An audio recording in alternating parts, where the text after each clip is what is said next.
Hey YouTube, welcome to my first video ever. I call myself Captain Sweaty.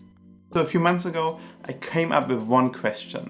I was thinking about old shows I used to watch, like, I don't know, Darkwing Duck, the Gummy Bears and everything like this. And I thought to myself, is that actually good TV? Or were we just stupid kids? Was it just stupid kid stuff and nostalgia is a lie, everything is a lie? Why are we still here? Just to suffer? Yeah, and that's why I thought, come on man, today I'm a writer, today I know what I'm talking about, so I will just watch old stuff and not feel like I'm wasting my life. So this is the point of this show called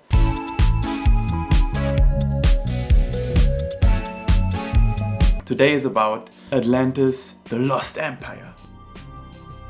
Disney's 41st movie. English, motherfucker, do you speak it? And it was released 2001. And some people might call that time like Disney's experimental phase. I always call it Disney's edgy teenager phase.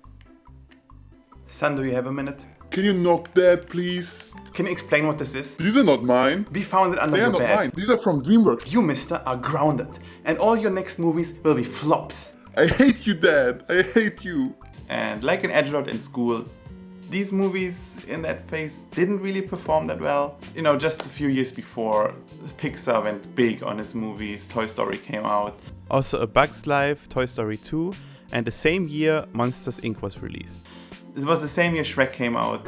I feel something touch me. It's Shrek.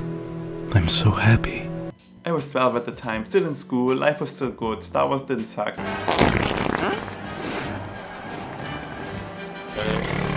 I mean, not as much as now. And I completely fell for the marketing. I love the vehicles, I love the toys. I remember, I think I had them from a McDonald's Happy Meal or something. And I loved the overall design. Because I guess I always had a soft spot for steampunk and stuff like this. I loved Jules Verne's 20,000 Leagues Under the Sea.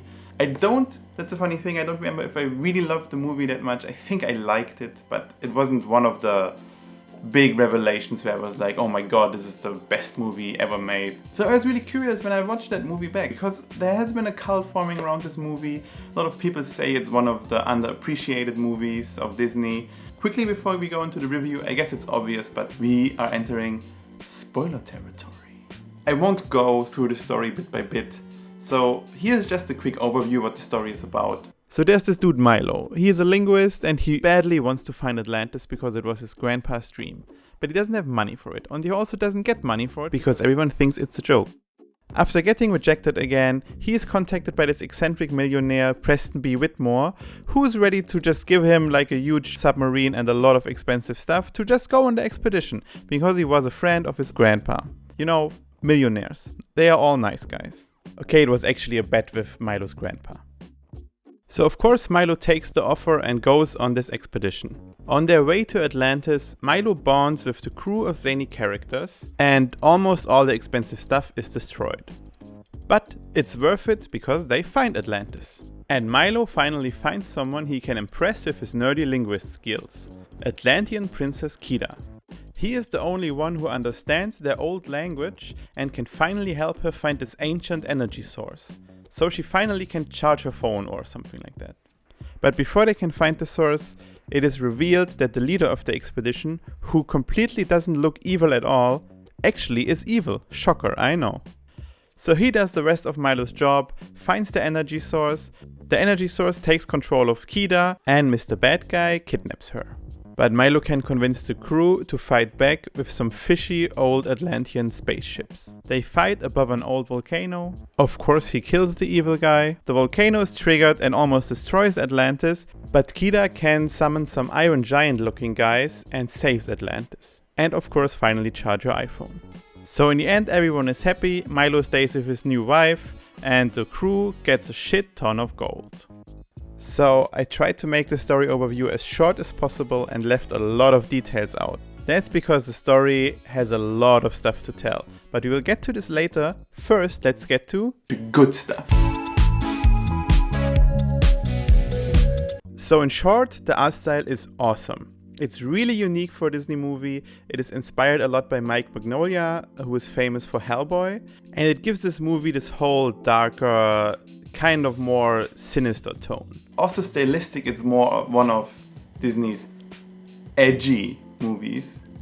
Get it? Because, you know, it's edgy. And still up to today, the animation is really, really nice. It has a flow to it. You see they put a lot of work in the animations. And each character has like this unique animation style, which puts an emphasis on their character. It shows a lot of attention to detail. And I could talk a lot more about the animation. Also, the light is really nice, but we have to go to... So for a children's movie or a young adult movie, the characters are really well fleshed out, especially the side characters. I don't think the main character is that special, but the whole group of character makes them something special. And together they have these really funny scenes where the comedy doesn't come from like one character acting zany, but all of them having their own unique ways to deal with something, and that makes it funny. It's almost like a little sitcom. Oh yeah? Now what have I told you about playing nice with the other kids? Get back. I've got soap, and I'm not afraid to use it. Back, foul creature. Back to the pit from whence you came.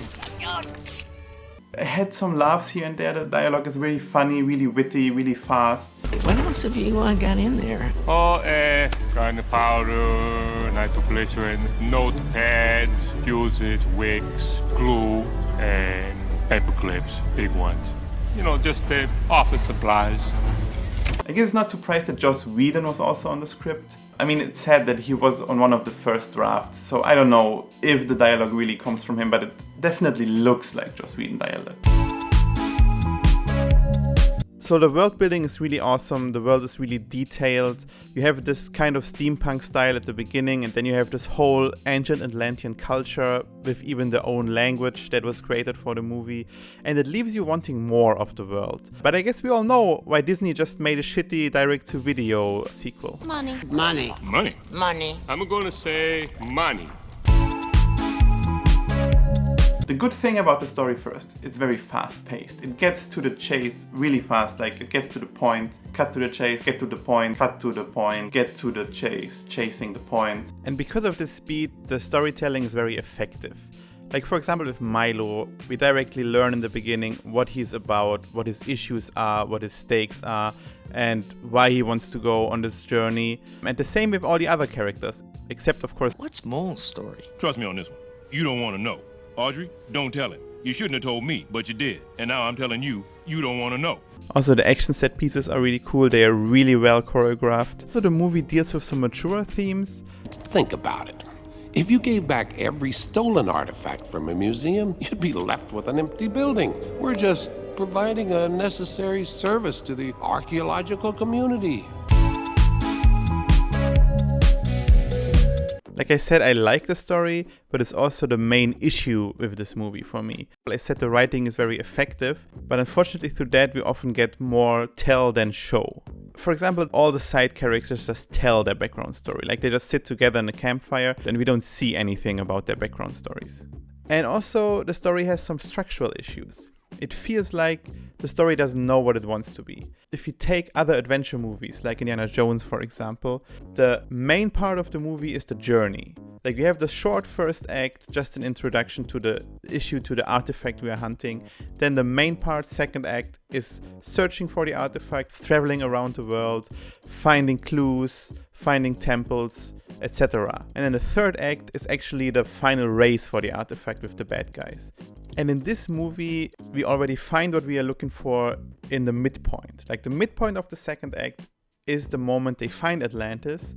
And from there on, the goal of the main character changes. Like the whole goal was the whole time finding Atlantis. And now it pivots to finding this energy source, finding out more about the Atlanteans. And it kind of gets a bit hazy and it got a bit boring for me at this point. But also, on the other hand, new stuff shows up every second. Like, oh, there's a mystery. Oh, there's an energy source. Let's find the energy source. Where do we find the energy source? It feels like they wanted to do more. They wanted to expand on the world. And maybe it would have been better if they would have spent more time in doing the journey and less time in Atlantis. As I said, the second part of the second act is mainly based on finding this energy source and the mystery surrounding it. But this whole mystery is full of logical errors and plot holes. And yes, it's a children's or young adult movie, but with all these errors, the mystery doesn't really draw you in, and that makes it boring. It touches some cool topics. For example, the king wants to shut this energy source off because he has seen what damage it can do. And it could have been really cool to see the main characters try to find this energy source, like in some deep cave hidden away behind some traps, and they have to fight against something. But then he just hides it below the throne room, just below his fucking feet.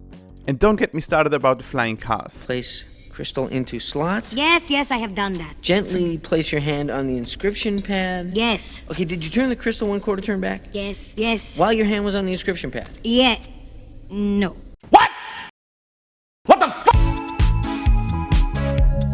I think Disney wasn't really sure where to go with it. Because yes, the movie touches on mature themes, but also doesn't really go deep into them. Like a great example for that is the topic of death. They, right in the beginning, lose a lot of their crew, and they even have a little scene just to mourn their dead. But it never hits any one of the main characters. And I mean, we have a big crew of funny and weird characters. I think it would have helped if one of these had a death scene. It would have heightened the stakes, because right now it just feels like, oh, we are with a main character, we are safe. Oh man, this is crazy. I don't think we're gonna survive this. Man, you don't have to worry. We have a main character on board. We won't die. Well, gentlemen, while I might seem like quite the character, I'm afraid I'm not one of the main character kind. I just like to dress up and smoke a pipe, you know?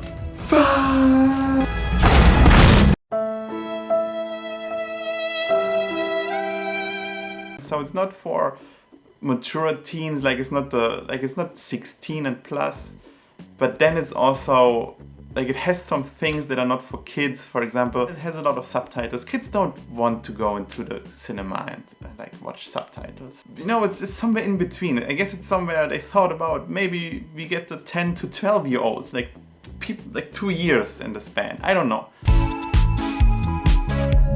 Let's plug our nostalgia meter. So this nostalgia meter first measures what I would have given the movie just based on my nostalgia.